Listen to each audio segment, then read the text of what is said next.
안녕하세요. 원종용 선교사입니다. 날마다 말씀과 함께 오늘은 히브리서 10장입니다.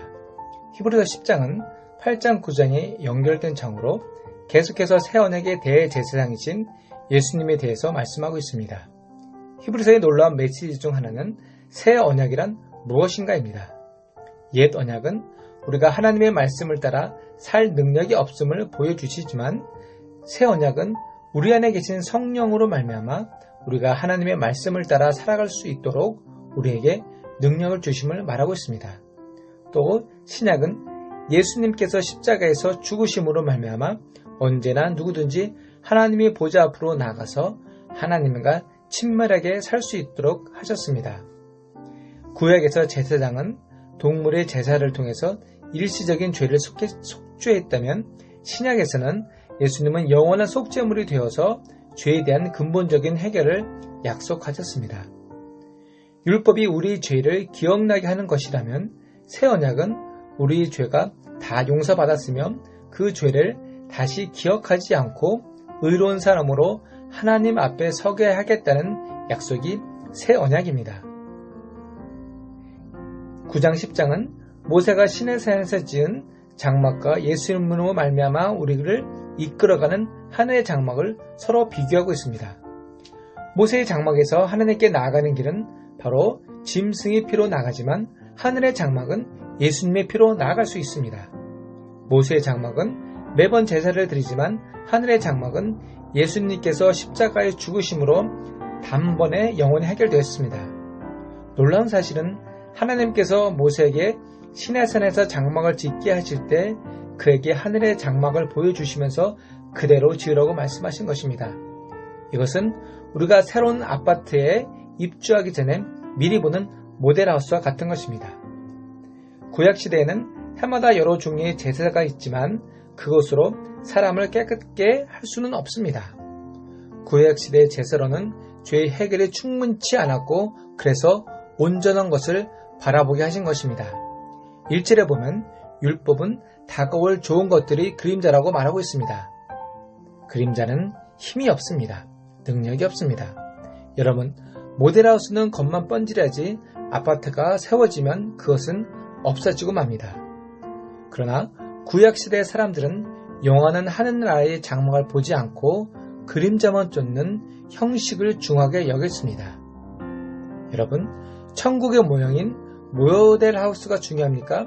실제적인 하나님 나라의 장막이 중요합니까?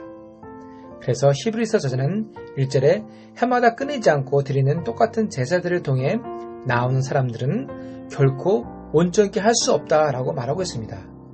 그러면서 구약의 율법, 즉 제사는 나는 죄인이다를 깨닫게 된다고 3절에 말하고 있는 것입니다.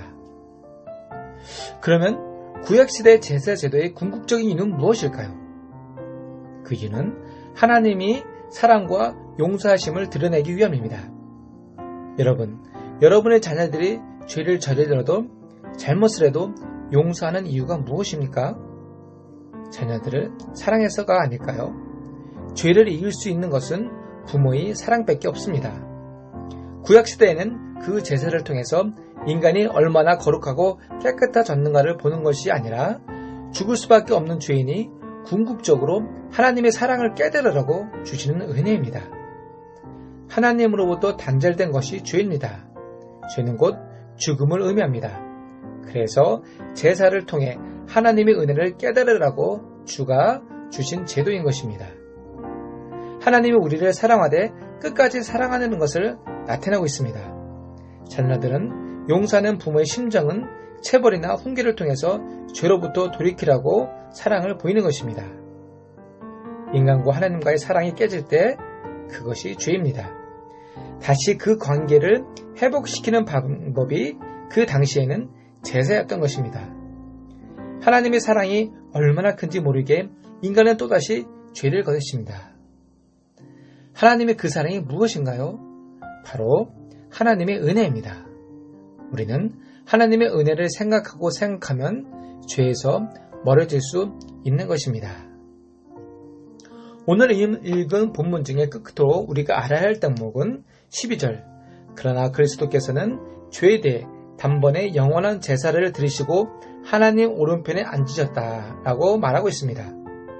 하나님 오른편에 앉았다는 것은 예수님이 지상사역이 끝났다고 하는 것을 의미합니다. 예수님의 지상사역은 하나님 나라의 선포, 인간의 구원, 십자가에서 죽으시고 부활 승천하셨습니다. 우리는 부활 승천을 인간의 개념이 아니라 하나님의 개념에서 바꾸어 생각한다면 하나님은 제물이 되시는 예수님을 받으신 것입니다.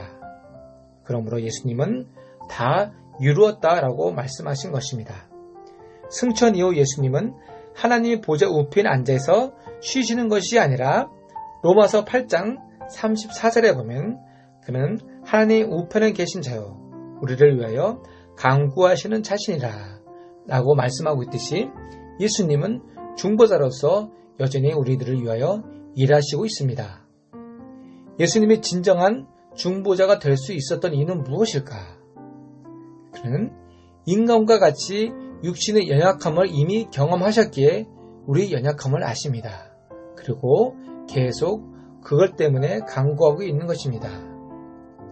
경험된 지식과 경험되지 않는 지식은 큰 차이가 있습니다. 베드로전서 2장 21절에 이를 위하여 너희가 부르심을 받았으니 그리스도도 너희를 위하여 고난을 받으사 너희에게 본을 끼쳐 그 자취를 따라오게 하려 하셨느니라 라고 말하고 있습니다. 그렇습니다.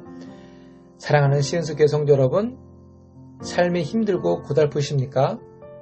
여러분이 죄로 인하여 하나님이 여러분을 버렸다고 생각하시나요? 내 주위에 하나님이 없다고 원망하십니까? 이러한 우리의 모습을 가장 안타까운 심정으로 보시는 분은 우리의 대제사장이신 예수님이십니다. 하나님을 떠난 전체적 정체성을 상실한 인간들의 모습을 보면 위에서 보시는 예수님의 마음은 얼마나 아프실까요? 아울러 예수님은 하늘 보좌에서 꾸준히 우리를 위해 간구하고 있음을 잊지 마시기를 바랍니다. 아멘. 기도하겠습니다. 하나님, 오늘도 우리의 중보자 되시는 주님을 생각하고 주님이 우리에게 주신 은혜를 깊이 묵상하는 하루가 되게 하여 주옵소서. 우리의 믿음의 기초가 되시는 예수님만 바라보며 매 순간 승리하면서 하나님 나라를 확장해가는 우리 시은숙교회 성도들 에게 축복하여 주시옵소서. 예수님 이름으로 기도드렸습니다. 아멘.